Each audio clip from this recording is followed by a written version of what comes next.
3번, 2번 문제는 여전히 수평 방향으로 던진 물체의 운동인데, 여기에서 중요한 거는 V1 높이 H가 안 나와 있어 가지고 V1, V2로 반대 방향으로 던졌을 때 동시에 도달한다.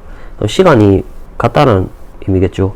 여기에 있는 시간을 구하는 게 지금 현재는 1번 문제인데, 1번 문제가 좀 난이도가 있을 것 같은데, 일단은 V1, V2로 V1-V2-가 90도를 이루고 있다. 이거에 대해서 좀 이해를 해야 되는데, 먼저 이렇게 속도에 대해서 세타 각을 두고 있으면 속도의 B가 되겠죠. 탄젠트 세타에 대해서 물어보는 건데, 먼저 해석을 해보면 Y축으로 던지고 있는 이 속도, 그 다음에 이 속도는 같은 높이에서 떨어져 있기 때문에 실제로 똑같은 속도를 가지게 됩니다. 그래서 이거를 임의의 X라고 하면 이거는 GT가 되겠죠. 그리고 두 번째로는 여기에서 가고 있는 게 V1이면 여전히 수평 방향으로 던진 물체는 등속으로 운동하니까 V2가 되겠죠. 그러면 여기에서 세타 각을 이렇게 놓을 수 있는데, 세타는 어디를 잡아도 상관없는데 뭐 보통 여기를 잡아야 되고, 여기를 세타 2라고 잡고 여기를 세타 1이라고 이렇게 잡아서 해석하는 게 좀 더 편할 겁니다. 그래서 중력장래 운동에서 X축, Y축에 대해서 지금 현재는 자유낙하, 프리폴, 그 다음에 등속 직선 운동 한다는 것만 생각하면 실제로 어렵진 않은데, 먼저 탄젠트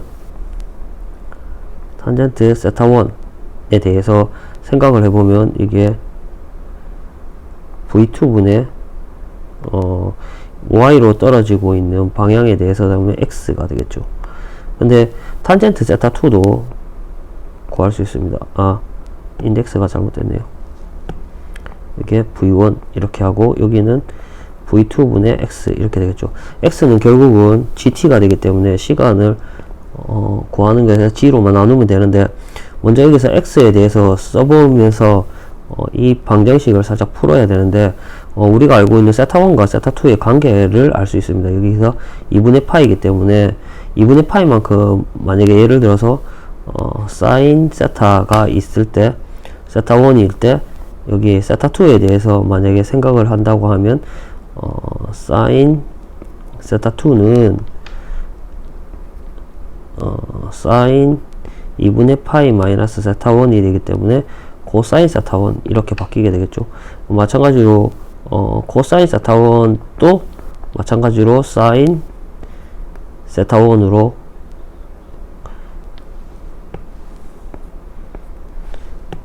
여기에서 뭐 코사인 세타2는 뭘로 바뀌냐라고 하면 사인 세타1 이렇게 바뀌게 되고, 탄젠트 세타1에 대해서 생각을 해보면 탄젠트 세타2는 코탄젠트 세타1으로 바뀌는데, 이거는 탄젠트 세타1 분의 1 이렇게 되겠죠.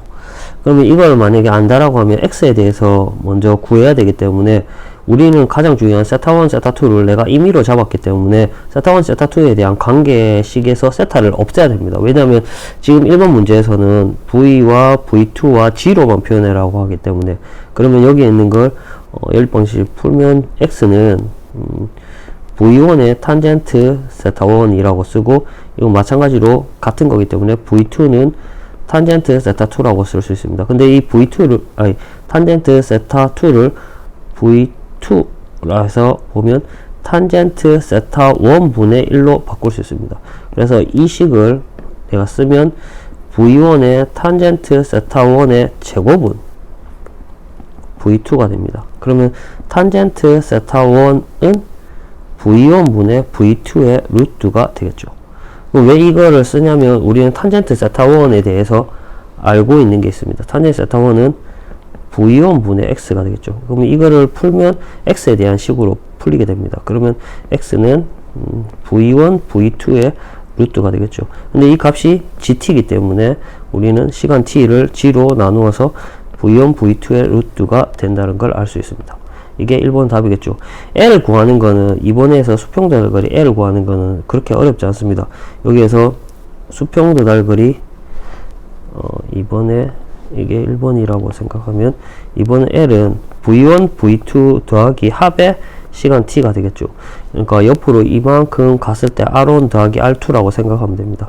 그러면 v1 더하기 v2의 g의 루트 v1 v2 뭐 더 이상 정리할 게 없습니다. 이까지가 답이 됩니다.